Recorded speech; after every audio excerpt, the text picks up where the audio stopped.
Seperti seorang prajurit yang masuk dalam peperangan rohani, maka seorang Kristen haruslah mempunyai senjata, yaitu pedang roh, dan itu adalah firman Allah. Firman Allah yang disebut pedang roh dipakai dalam melawan tipu daya iblis. Karena perjuangan orang Kristen bukanlah melawan darah dan daging, tetapi melawan pemerintah-pemerintah, penguasa-penguasa, penghulu-penghulu dunia yang gelap ini dan melawan roh-roh jahat yang ada di udara. Karena setiap orang Kristen berada dalam peperangan rohani melawan kekuatan setan di dunia ini. Alkitab menyatakan bahwa firman Allah itu hidup, kuat, dan lebih tajam daripada pedang bermata dua manapun. Gagasan Alkitab menusuk amat dalam berarti bahwa firman Allah bisa menyentuh sampai ke hati. Hati adalah pusat dari segala tindakan.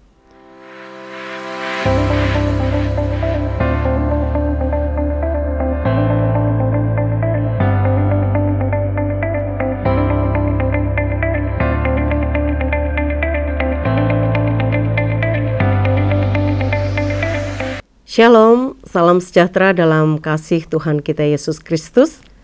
Saudara, hari ini kita berjumpa dalam acara Terang Warta Rohani yang dipersembahkan oleh Yayasan Terang Warta Rohani melalui YTWR Channel.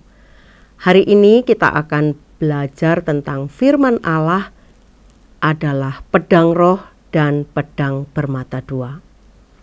Untuk itu saya mengajak saudara membaca dalam Efesus 6 ayat 17. Dan terimalah ketopong keselamatan dan pedang roh, yaitu firman Allah. Fokus kita hari ini adalah pedang roh, yaitu firman Allah. Kemudian dalam kitab Ibrani 4 ayat 12 yang menyatakan, sebab firman Allah hidup dan kuat, dan lebih tajam daripada pedang bermata dua manapun. Ia menusuk amat dalam sampai memisahkan jiwa dan roh, sendi-sendi dan sumsum. Ia sanggup membedakan pertimbangan dan pikiran hati kita. Saudara, kita tahu bahwa pedang adalah senjata yang tajam yang memiliki bilah panjang, biasanya lurus atau sedikit melengkung, dengan mata tajam di satu atau kedua sisinya. Pedang digunakan untuk memotong, menusuk, atau bahkan menebas. Pedang pada zaman kerajaan digunakan sebagai senjata yang memperlengkapi seorang prajurit atau tentara kerajaan. Pedang adalah bagian yang sangat penting dan berguna dari perlengkapan seorang prajurit. Dalam kehidupan seorang Kristen disebut adalah prajurit secara rohani. Seperti seorang prajurit yang masuk dalam peperangan rohani, maka seorang Kristen haruslah mempunyai senjata, yaitu pedang roh, dan itu adalah firman Allah. Pedang roh hanya ditemukan sekali istilah ini dalam Alkitab, yaitu di Efesus 6 ayat 17. Pedang ini merupakan bagian dari senjata rohani yang harus dikenakan oleh orang Kristen, seperti yang dikatakan oleh Paulus, untuk memampukan kita melawan kejahatan dengan efektif. Firman Allah yang disebut pedang roh dipakai dalam melawan tipu daya iblis. Karena perjuangan orang Kristen bukanlah melawan darah dan daging, tetapi melawan pemerintah-pemerintah, penguasa-penguasa, penghulu-penghulu dunia yang gelap ini dan melawan roh-roh jahat yang ada di udara. Pedang merupakan senjata yang bisa dipakai untuk menyerang, sekaligus juga untuk bertahan, dan juga digunakan untuk melindungi diri dari bahaya. Sekaligus untuk melawan musuh dan mengalahkannya. Maka dari itu sangat penting bagi seorang prajurit berlatih dengan sangat keras supaya dapat mempergunakan pedang itu secara efektif sehingga memberikan manfaat yang maksimal. Nah, sebagai prajurit Kristus, kita memerlukan pelatihan yang sama untuk mengetahui bagaimana cara yang tepat untuk menggunakan pedang roh, yaitu firman Allah, karena setiap orang Kristen berada dalam peperangan rohani melawan kekuatan setan di dunia ini. Kita perlu mengetahui bagaimana caranya menggunakan firman itu dengan benar. Firman akan menjadi pertahanan yang efektif ketika dipakai untuk melawan kejahatan. Juga senjata yang sangat ampuh untuk meruntuhkan benteng-benteng kesesatan dan dusta. 2 Korintus 10 ayat 4-5. Karena senjata kami dalam perjuangan bukanlah senjata duniawi, melainkan senjata yang diperlengkapi dengan kuasa Allah yang sanggup untuk meruntuhkan benteng-benteng. Kami mematahkan setiap siasat orang dan merubuhkan setiap kubu yang dibangun oleh keangkuhan manusia untuk menentang pengenalan akan Allah. Firman Allah itu juga disebut pedang bermata dua. Di dalam Ibrani 4 ayat yang ke-12, Alkitab menyatakan bahwa firman Allah itu hidup, kuat, dan lebih tajam daripada pedang bermata dua manapun. Gagasan Alkitab menusuk amat dalam berarti bahwa firman Allah bisa menyentuh sampai ke hati. Hati adalah pusat dari segala tindakan. Firman Allah bisa mengungkapkan niat dan perasaan mereka yang telah disentuhnya. Pedang bermata dua adalah pedang yang memiliki dua sisi yang sama tajamnya. Pedang yang demikian dapat melukai musuh, tetapi juga dapat menusuk si pengguna. Nah, pedang yang dipakai oleh prajurit Romawi umumnya bermata dua, sehingga bisa digunakan untuk menusuk dan memotong, ataupun untuk keduanya sekaligus. Bangsa Romawi kuno menggunakan pedang bermata dua sebagai senjata ofensif yang bersifat menyerang yang tangguh, dan pedang adalah metafora yang digambarkan baik dalam kitab Ibrani maupun kitab Wahyu.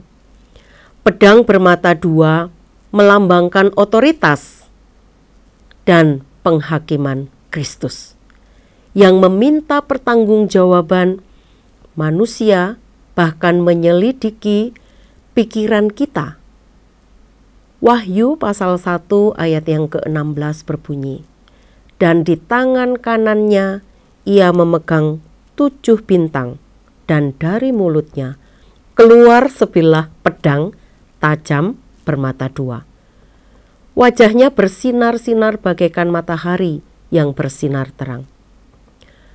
Firman Tuhan mengungkapkan standar Kristus, kewajiban kita dan kekurangan kita.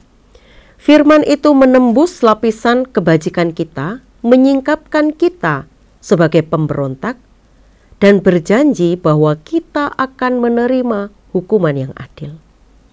Gambaran tentang pedang bermata dua juga membantu kita memahami nilai Alkitab, buku yang kita bawa kemana-mana, dan bahkan kita simpan di gawai kita. Buku itu penuh kuasa, seperti pedang yang tajam, karena berasal dari mulut Tuhan kita sendiri. Tujuan dari pedang roh atau Alkitab adalah untuk membuat kita kuat dan memampukan kita untuk menahan serangan setan yang bertubi-tubi, agar kita jangan jatuh ke dalam dosa. Mazmur 119 ayat 11 berbunyi, dalam hatiku aku menyimpan janjimu, supaya aku jangan berdosa terhadap Engkau. Janji yang dimaksud dalam teks ini adalah firman Allah. Mazmur 119 ayat 99 sampai 105. Firman itu membuat orang berakal budi, sebab peringatan-peringatanmu kurenungkan. Peringatan-peringatan yang dimaksud adalah firman Allah. Titah-titahmu membuat aku lebih mengerti, sebab aku memegang titah-titahmu. Berpegang pada firman Tuhan membuat kita dapat menahan segala langkah kita menuju kejahatan. Aku beroleh pengertian dari titah-titahmu. Itulah sebabnya aku benci segala jalan dusta. Firman-Mu itu pelita bagi kakiku dan terang bagi jalanku. Apa yang dialami pemazmur dalam Mazmur 119 ayat 99 sampai 105? Sebelumnya, pemazmur memohon kepada Tuhan dalam Mazmur 119 ayat 33 sampai 40. Perlihatkanlah kepadaku ya Tuhan, petunjuk ketetapan-ketetapan-Mu. Aku hendak memegangnya sampai saat terakhir. Buatlah aku mengerti, maka aku memegang Taurat-Mu. Aku hendak memeliharanya dengan segenap hati. Biarlah aku hidup menurut petunjuk perintah-perintah-Mu, sebab aku menyukainya. Condongkanlah hatiku kepada peringatan-peringatan-Mu, dan jangan kepada laba. Lalukanlah mataku daripada melihat hal yang hampa. Hidupkanlah aku dengan jalan-jalan yang Kau tunjukkan. Teguhkanlah pada hamba-Mu ini janji-Mu yang berlaku bagi orang yang takut kepadamu. Lalukanlah celaku yang menggetarkan aku, karena hukum-hukum-Mu adalah baik. Sesungguhnya aku rindu kepada titah-titah-Mu. Hidupkanlah aku dengan keadilan-Mu.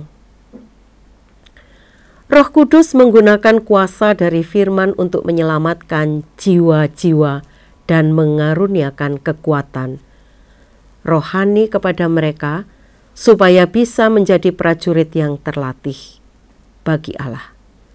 Semakin dalam kita mengetahui dan memahami firman Allah, maka semakin efektif bagi kita untuk melakukan kehendak Allah, termasuk semakin efektif bagi kita untuk melawan musuh, yaitu setan.